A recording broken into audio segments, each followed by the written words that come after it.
Hey guys, welcome back to my channel, or welcome to my channel if you guys are new. As you guys can probably see by the title, today I'm going to be going over my bridal touch-up kits. If you guys haven't checked out my makeup artist vlogs, I usually do include my prep steps for bridal touch-up kits and also what I include in them, but I usually do it at a pretty fast forward kind of pace. Usually I'm prepping a ton of them at one time. Today I wanted to give you a dedicated video. It not only makes it really easily searchable on my channel, but it also makes sure that you know why I include what I do and also goes over the items in depth. First off, I wanted to go over the importance of why you need a bridal touch-up kit as a makeup artist. If you guys are in the wedding industry and specifically work in bridal, you definitely will want touch-up kits. It not only gives your clients a sense of security throughout the day, but it also makes you basically one notch above other artists. In my area, I have a ton of makeup artists that work in bridal, but not a lot of people include touch-up kits. A ton of brides actually do tell me that a lot of makeup artists they checked out previously and that they were comparing me to did not include bridal touch-up kits, and that's actually the reason why they booked me. I do want to make a quick disclaimer before I start.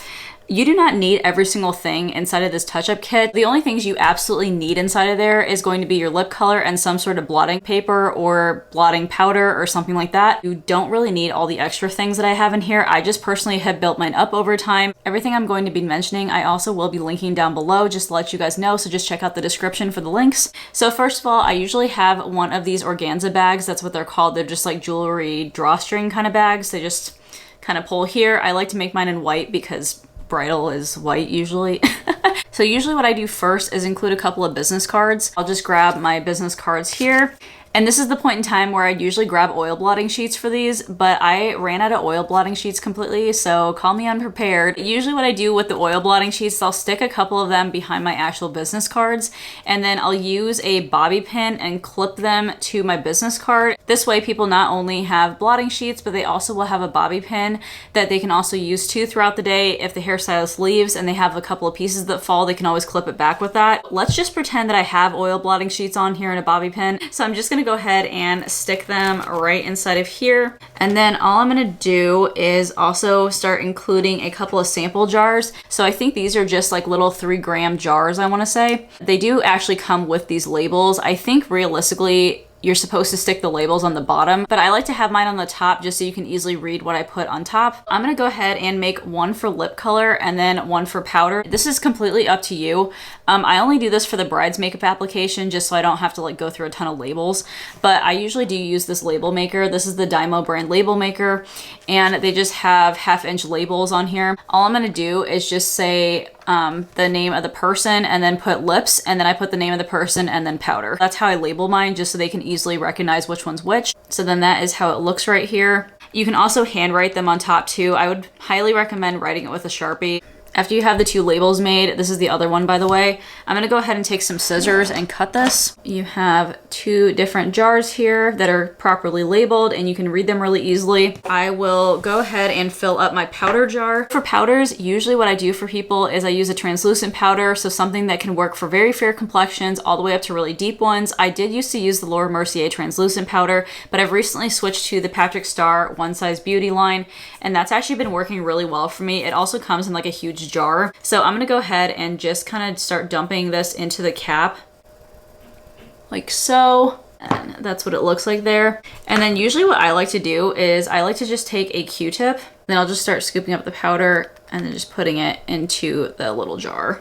Okay, so for my brides, if you guys can tell, this is about how much powder I put in there. I put in more powder than usual for my bridal clients, but usually with other people, I kind of include just enough to kind of fill the bottom of the jar. With lips, I don't pre-fill these because obviously I don't know the complexions or what lip color I'm putting on everybody in the rest of the bridal party. I just fill them up on site in case anybody was curious, because I know I've gotten questions about that before. For lip products, you don't fill up this whole entire thing, obviously, because that would be quite a bit of lip product to fill up.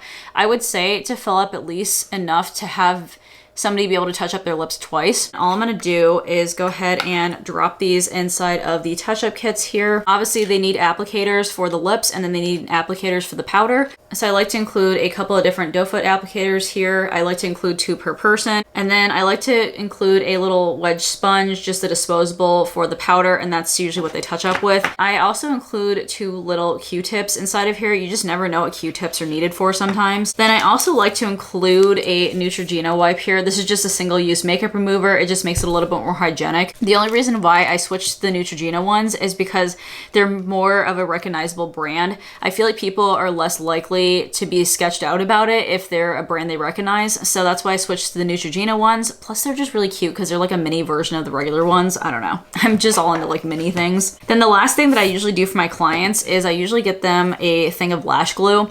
So you can of course buy tubes if you want to. Like the Star Lash Glue I get in bulk off of Amazon. Then I did run out of my actual eyeliner applicators that I like to include. So for right now, I just have like these doe foot applicators. All you want to do is just unscrew this here. And then of course, then it has like a little lip gloss wand on here. You can of course use these for your actual lipsticks if you want to. I just always have a hard time getting them in the jars. Right now, I'm using them for lash glue. So all you want to do is just unscrew the lash glue and then go ahead and put it right into the jar here. It's like a pretty decent amount, and of course, like I usually overdo it anyways, but I mean they can always use it afterwards if they want to, like this. And then because it's black, obviously I want to make sure that people know what it is, because people might just like look at it kind of weird if you just put this in the bag and they're just like, what is this? So usually I like to take my label maker and actually label it lash glue so people know what it is.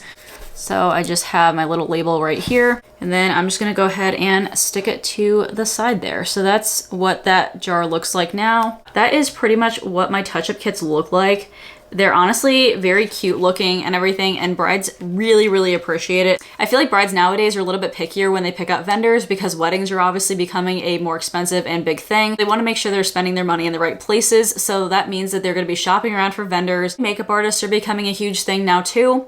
So you want to make sure that you have one up on the competition. So yeah, having touch-up kits are definitely a very, very necessary thing in this industry. Hopefully you guys really enjoyed the video. And if you guys have any questions, definitely go ahead and leave those below. If you guys did enjoy the video, definitely go ahead and give me a big thumbs up, as well as also hitting that subscribe button down below. I do upload a ton of makeup artist related content and vlogs. So if you guys are interested, please subscribe down below. As always, I hope you guys are having an absolutely amazing day, and I will talk to you guys in my next video. All right, bye.